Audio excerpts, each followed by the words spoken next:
ಇವತ್ತು ಲೋಕಸಭೆಯ ಕರ್ನಾಟಕದ ಮೊದಲ ಹಂತದ ಮತದಾನ ಪ್ರಾರಂಭವಾಗಿದೆ. 14 ಕ್ಷೇತ್ರಗಳಲ್ಲಿ ಇವತ್ತು ಮತದಾನ ನಡೀತಾ ಇದೆ. ಅದು ನಮ್ಮ ತುಮಕೂರು ಕ್ಷೇತ್ರದಲ್ಲಿಯೂ ಕೂಡ ಇವತ್ತು ಮತದಾನ ಪ್ರಾರಂಭವಾಗಿದೆ. ಈ ದೇಶದ ಪ್ರಜೆಗಳಾಗಿ ನಾವೆಲ್ಲರೂ ಕೂಡ ನಮ್ಮ ಕರ್ತವ್ಯ ಮತ್ತು ಜವಾಬ್ದಾರಿ ಮತದಾನ ಮಾಡುವಂಥದ್ದು.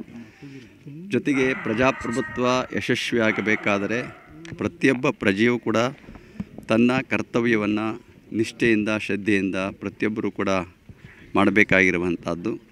ಅದರಲ್ಲಿಯೂ ಕೂಡ ಮತದಾನ ಮಾಡುವ ಮೂಲಕ ತಮ್ಮ ಒಬ್ಬ ಪ್ರತಿನಿಧಿಯನ್ನು ದೇಶದಲ್ಲಿ ಆಯ್ಕೆ ಮಾಡಿಕೊಳ್ಳುವಂತಹ ಒಂದು ಅವಕಾಶ ಜನಗಳಿಗಿದೆ.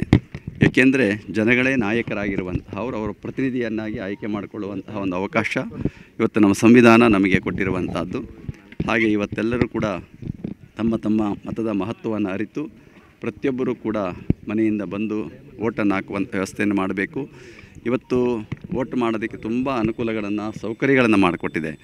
ಇವತ್ತು 80 ವರ್ಷ ಮೇಲ್ಪಟ್ಟವರು ಮನೆಯಲ್ಲೇ ಕುಳಿತು ಮತದಾನ ಮಾಡುವಂಥದ್ದು.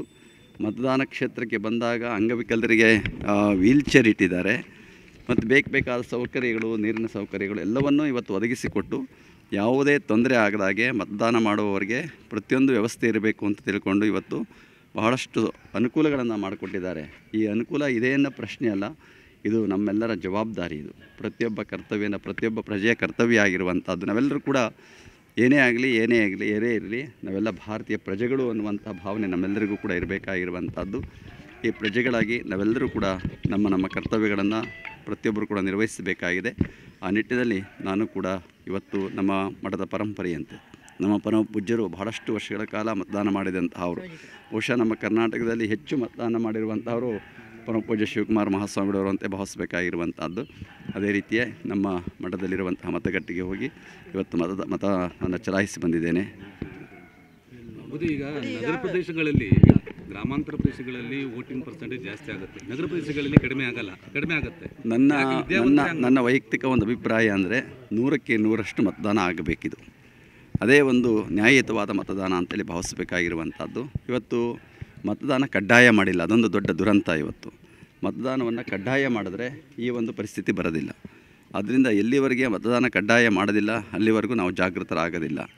ಆದ್ದರಿಂದ ಇವತ್ತು ಪಟ್ಟಣದವರು ಇರ್ಬೋದು, ಹಳ್ಳಿಯವರು, ಇವತ್ತು ಹಳ್ಳಿ ಜನಗಳೇ ಎಷ್ಟೋ ಜಾಗೃತರಾಗಿದ್ದಾರೆ. ಪ್ರತಿಯೊಬ್ಬರು ಬಂದು ಇವತ್ತು ಮತದಾನ ಮಾಡ್ತಾಯಿದ್ದಾರೆ. ಇವತ್ತು ವಿದ್ಯಾವಂತರು ಅನಿಸ್ಕೊಂಡಂತಹವರು, ಓದ್ದಂತಹವರು, ಅವರು ಮತದಾನದಿಂದ ದೂರ ಸರಿಯುವಂಥದ್ದಾಗ್ತಾಯಿದೆ. ಅದಾಗಬಾರ್ದು. ಇದು ವಿದ್ಯಾವಂತ ಇರಲಿ ಯಾರೇ ಆಗಲಿ, ನಾವು ಈ ದೇಶದ ಒಬ್ಬ ಪ್ರಜೆ ಅಂತೇಳಿ ಭಾವಿಸಿ ಮತದಾನವನ್ನು ಮಾಡಬೇಕು. ಕಡ್ಡಾಯ ಮಾಡಬೇಕನ್ನುವಂಥ ಆಗ್ರಹ ನಂದು ಅಭಿಪ್ರಾಯ ಅದೇನೆ, ಕಡ್ಡಾಯ ಆಗಲೇಬೇಕು, 100ಕ್ಕೆ 100 ಮತದಾನ ಆಗಬೇಕು ಅನ್ನೋ ಅಭಿಪ್ರಾಯ ನನ್ನದು. ಕನ್ನಡಿಗರ ಮೆಚ್ಚಿನ ನಿಮ್ಮ ನ್ಯೂಸ್ 18 ಕನ್ನಡ ಈಗ ವಾಟ್ಸ್ಆಪ್ನಲ್ಲಿಯೂ ಲಭ್ಯ.